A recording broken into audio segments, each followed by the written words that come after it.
right, strap in, everyone, because today we are going deep on something pretty weird. Intelligent slime. Oh, yeah. And I'm not talking about, some kind of Hollywood monster here. Mm. This is a real organism Real deal. called Physarum Polycephalum. And it's a slime mold that's making scientists rethink what it means to be intelligent. It really is. And you know what's fascinating to me is how much we can learn yeah. from something that seems so simple. We've got research articles, we've got encyclopedia entries, even scientific papers, like a whole stack of information about this organism, this single-celled, brainless organism that can solve problems. So no brain. Nope. Can solve problems like finding the shortest route through a maze. Among other things. Yeah, it's amazing. So, okay, let's break this down. Yeah. What exactly is Physarum Polycephalum? What does it even look like? I have no idea. So picture this. Okay, Right. You've got bright yellow, like a blob, kind of like spilled scrambled eggs, oozing its way across decaying logs and leaves. Okay, so not exactly the image that comes to mind when you think genius. Not quite. Not at all. No, but it's... So you're saying this blog can solve mazes? Yeah, and you wouldn't believe it until you saw it. Okay. Scientists actually put it to the test. They created mazes, and they placed food at the end. And the Physarum, it consistently finds the shortest path to the food. It even outsmarts some pretty complex maze designs. Wow, that's wild. So how on earth does this slime mold, think without a brain? Right. So that's the question, isn't it? Yeah. So instead of having a centralized brain, Physarum is like a biological internet. Right. It uses a network of chemical signals within its single giant cell to process information and make decisions. Wait, so it's just one giant cell? One giant cell. What is a plasmodium? Is that what that is? Yeah, that's exactly it. Think of it as one massive interconnected network constantly sending signals back and forth. And this allows it to sense nutrients in its environment and literally change its shape to reach them. So it's like a network of tiny sensors all working together. Yeah, that's a great way to think about it. Wow. And here's where it gets really interesting. They've also tested its ability to design efficient networks. Okay. And the results are incredible. I'm intrigued. What kind of networks are we talking? So think transportation systems, right? Researchers, they gave Physarum a set of food sources, mimicking cities or points of interest. And guess what happened? It spread out and formed a network that looks shockingly similar to human-designed transportation systems, like railway lines. Yeah, and it even optimizes for efficiency, creating the shortest possible network to connect all the points. Oh, wow.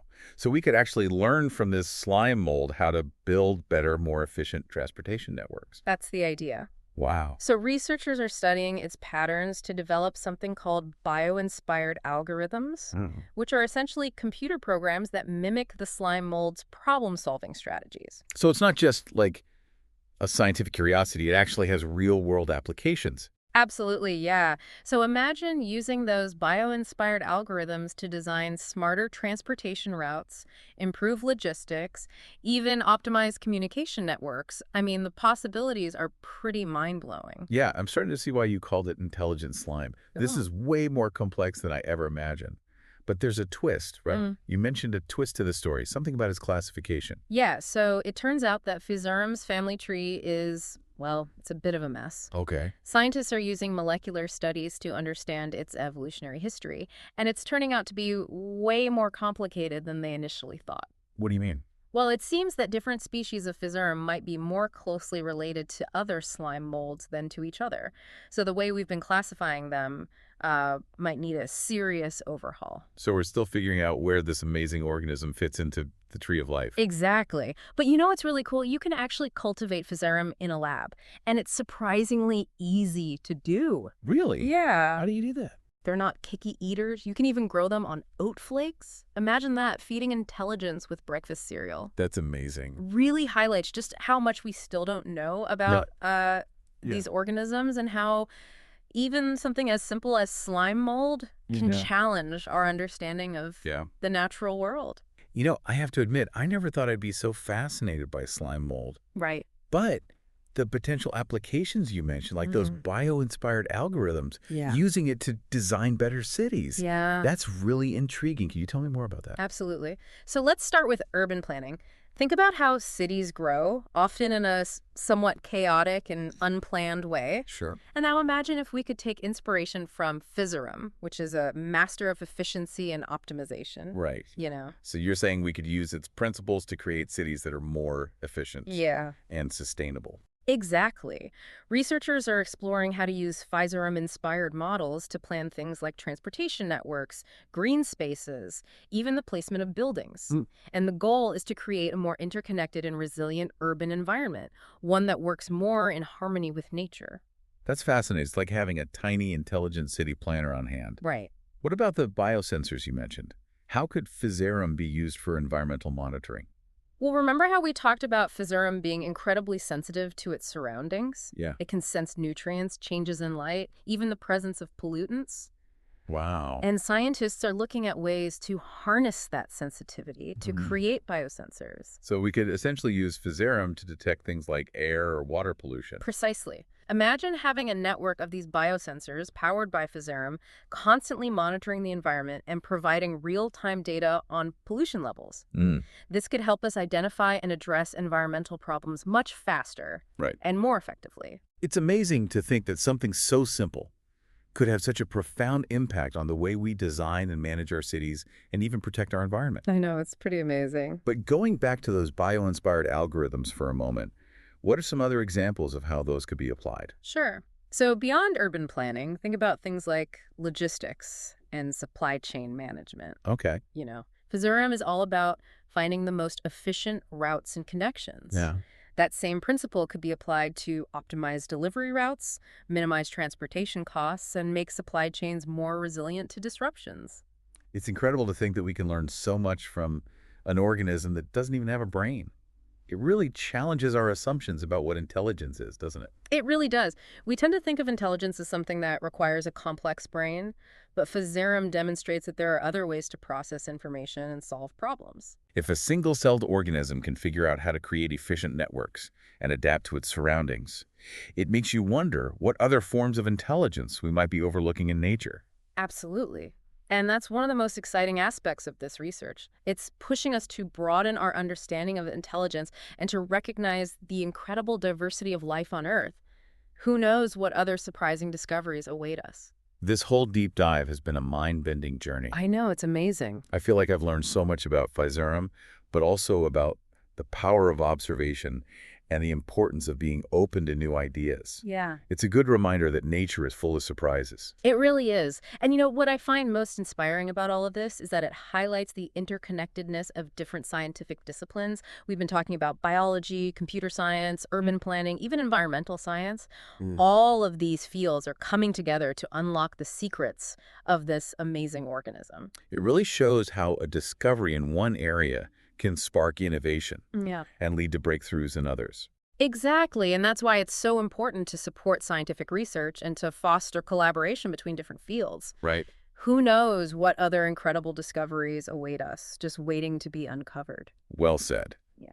So before we wrap up, I have one last question. If someone wanted to learn more about Physarum, where should they start? Well, the research papers we mentioned are a great resource if you want to delve into the nitty-gritty details. Okay. But if you're looking for something more accessible, there are some fantastic online resources. Right. The MicroBeWiki page on Physarum Polycephalum is a good overview. Okay. And there are some amazing videos online that show it in action, like solving mazes, forming networks. Yeah. It's really mesmerizing to watch. Yeah, I've seen some of those videos, and it really is amazing to watch it move. It's like a living lava lamp, constantly shifting and changing. It's mesmerizing. As I was preparing for this deep dive, I was struck by how much history there is to this research. People have been fascinated by Physarum for a long time. Really? So scientists have been studying this slime mold for decades. Oh yeah, for decades. Early research focused on its basic biology, its life cycle, how it reproduces, things like that.